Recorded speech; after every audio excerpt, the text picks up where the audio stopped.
Hey guys, in this video, I'm going to show you how to disable any key on your Windows keyboard. So the first thing we need to do is head over to our Start menu and come over to the Windows Store, and then we can tap on Microsoft Store here. And from this search box at the top, we need to type in Power Toys, all one word, and hit enter. And then come to this first search result, Microsoft Power Toys, and click this. And this is a tool that was built by Microsoft, so it's perfectly safe to install, and we can just click this install button and then just give this a few seconds to complete. And once that's finished installing, we can head over to our Start menu and search for PowerToy.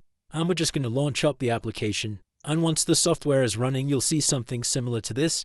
And we just need to come down to the left here to Keyboard Manager. And then we're going to enable Keyboard Manager by toggling this to on. Then come down to Remap a Key. And we're going to select this Add Key Remapping button. And then come over to this button where it says Select. And then we just need to type in the key that we want disabling. So for this example, I'm going to disable the P key. And then we can hit OK. And we're going to come over to this drop down list here.